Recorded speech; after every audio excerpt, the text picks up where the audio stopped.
তুমি কি বৃন্দাবনের সেই যমুনা? একবার কথা বল। বৃন্দাবনের রসে বিভোর হয়ে গেছেন ভক্তির ভগবান গৌরাঙ্গ সুন্দর। ব্রজেন্দ্র নন্দনে যেই সতীশত হইল সেই বলরাম হইল নিতাই। এই কলিযুগের মাঝে এসে তিনি দাঁড়ে দাঁড়ে বাবার নাম দিয়েছে। জাতির ভেদাভেদ করলেন না কেন? মুচি হয়ে সূচি হয় যদি কৃষ্ণ ভজে, আর সূচি হয়ে মুচি হয় যদি কৃষ্ণ ত্যাজে। ব্রাহ্মণ ব্রাহ্মণ নহে যদি কৃষ্ণ ত্যাজে, চণ্ডাল ব্রাহ্মণ হয় যদি কৃষ্ণ ভজে। মানুষের জন্মের বিচার করো না, মানুষের কর্মের বিচার করো।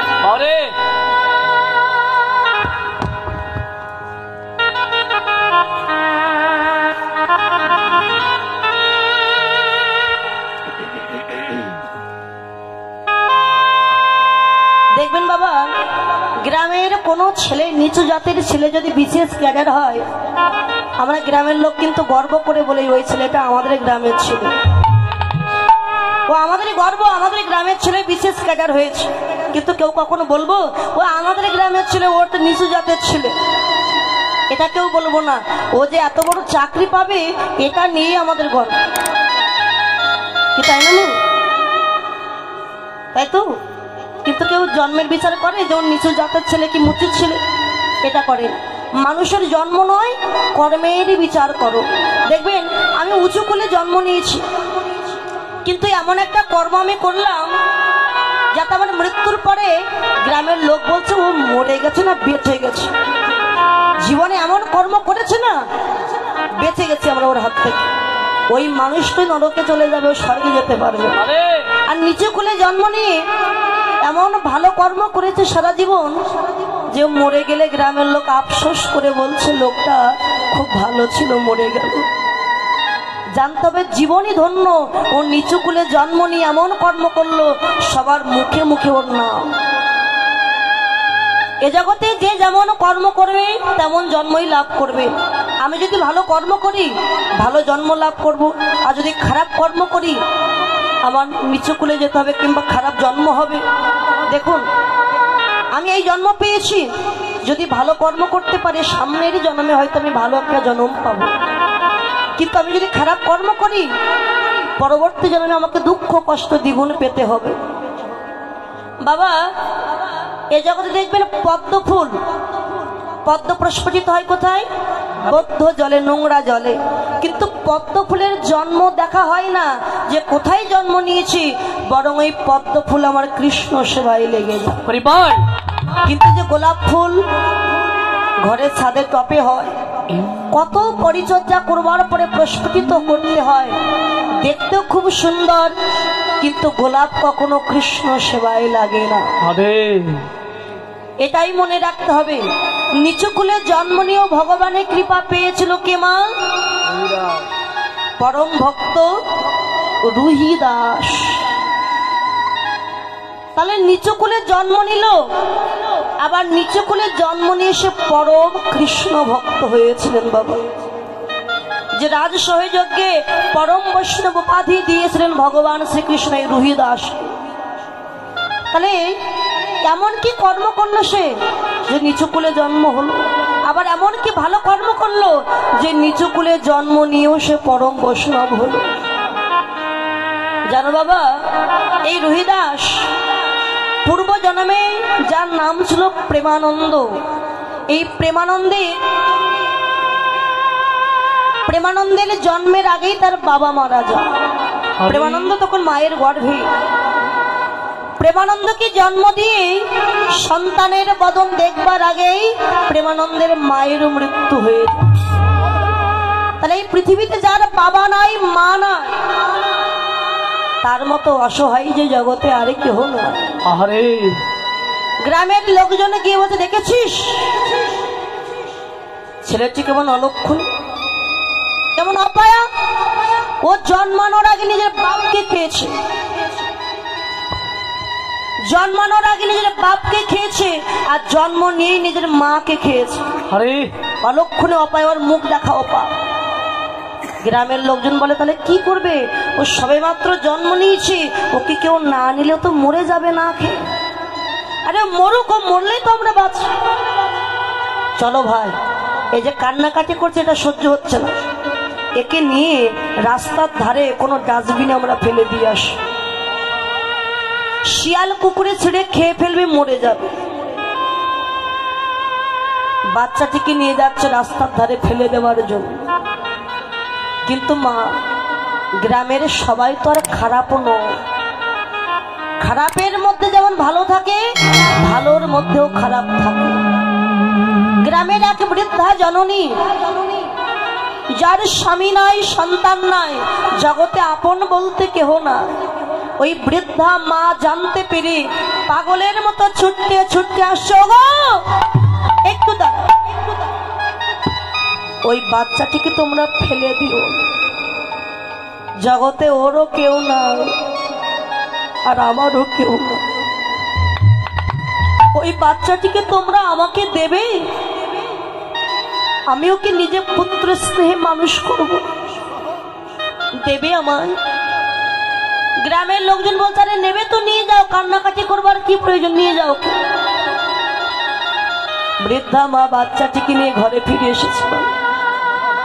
স্বামী নাই তো, প্রত্যেক দিন ভিক্ষা করতে যায়, চাল ডাল যা পায় বিক্রি করে একটি করে দুগ্ধ কিনে নিয়ে আসে ছোট্ট প্রেমানন্দের জন্য। একদিন যায়, দুদিন যায়, ছেলেটি আস্তে আস্তে বড় হয়েছে, 5 বছর বয়স। বাচ্চাদের খেলা হয় কি মা, হাতি ঘোড়া পুতুল এগুলো নিয়ে খেলা করে।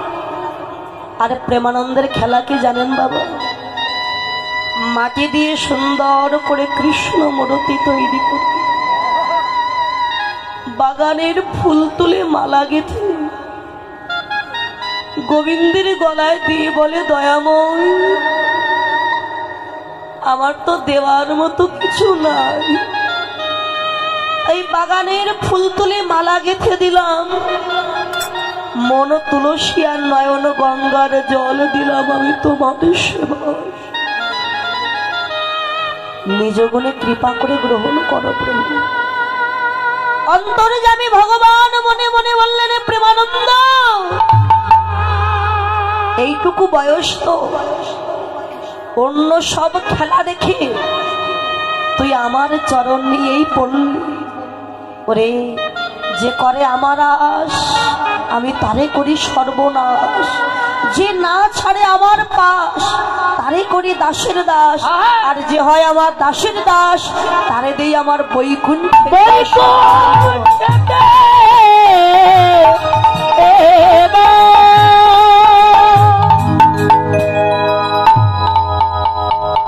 তুই আমার কেমন ভক্ত হয়েছিস একটু পরীক্ষা করতে হবে।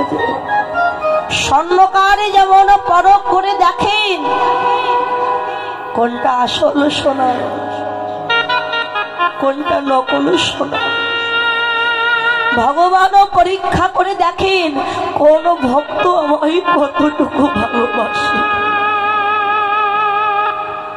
মা এবং ছেলের ভালোই দিন যাচ্ছিল বাবা। হঠাৎ একদিন মাত্র 3 দিনের জ্বর হয়ে ওই বৃদ্ধা মায়ের মৃত্যু হয়ে গেল। প্রেমানন্দ জানে না, সে খেলা করছিল মাঠে। গ্রামের একজনে গিয়ে বলে, প্রেমানন্দ, ও প্রেমানন্দ, তুই খেলা করছিস, ঘরে গিয়ে দেখবি যা প্রেমানন্দ, তোর মা মারা গেছে। প্রেমানন্দ,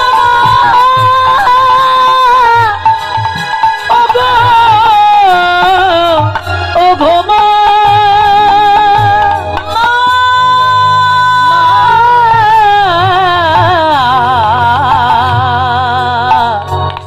আমায় ফেলে যেও না। মা মা বলতে বলতে গিয়ে মৃত মায়ের বুকের উপরে আছাড় খেয়ে পড়েছে।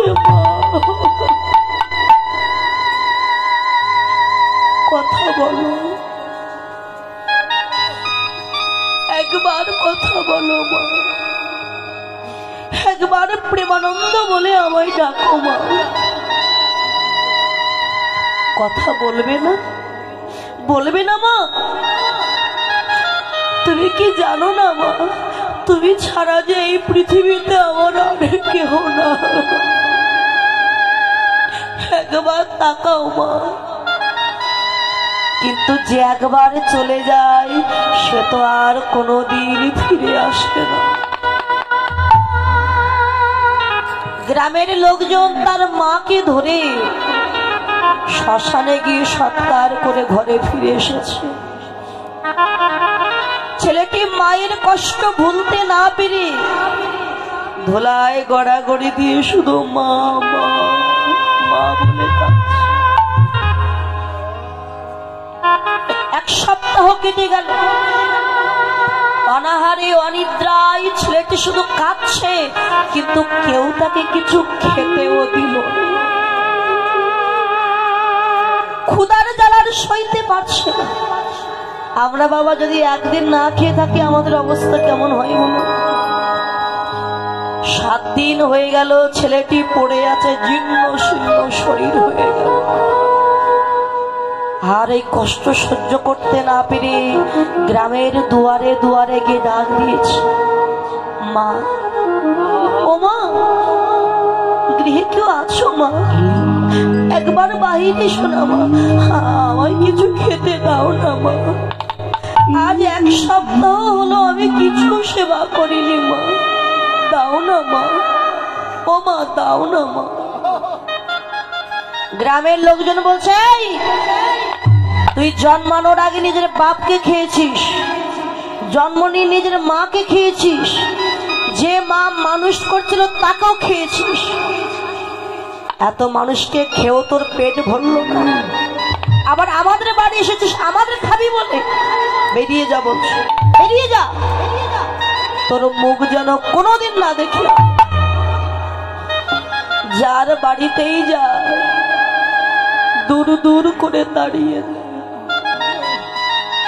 ছেলেটি কষ্টে দুঃখে আরে রাস্তার ধারে একটি বৃক্ষের নিচে বসে দুটি বাহু তালন করে কাঁদছে আর বলছে, কৃষ্ণ, আমার ভাগ্যে দুঃখ ছাড়া কষ্ট ছাড়া তুমি কি কোনোদিন সুখ লেখনি কৃষ্ণ? কৃষ্ণ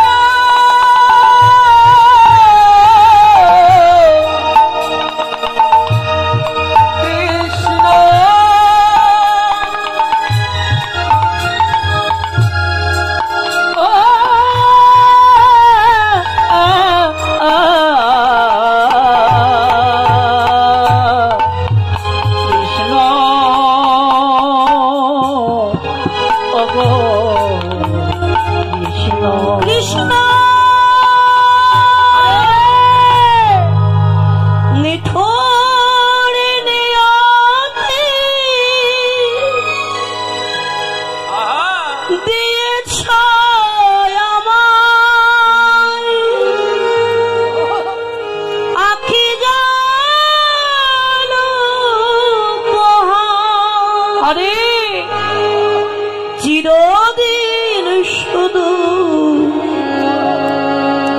দুঃখ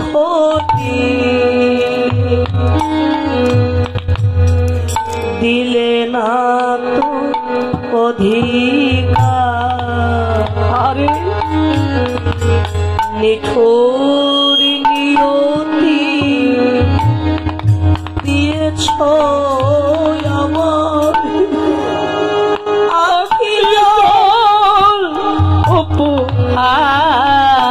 গোবিন্দ, আখি জান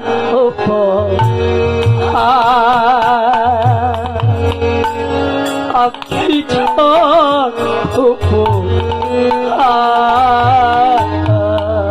ব্যথা দিয়ে তুমি যদি সুখ পাও,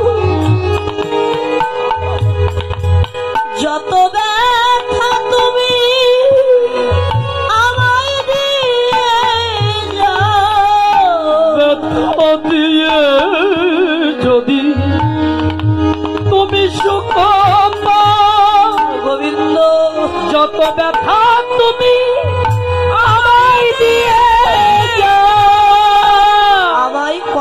দিয়ে দুঃখ দিয়ে তুমি যদি সুখ পাও,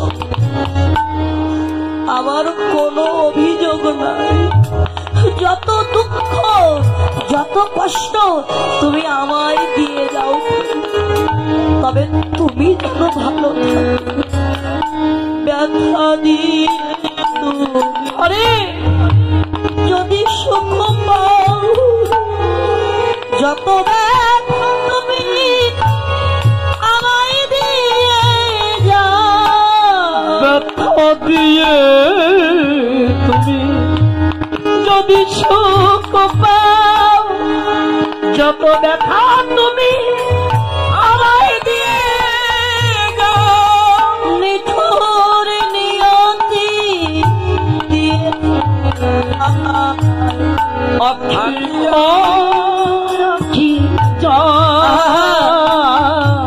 আখি জল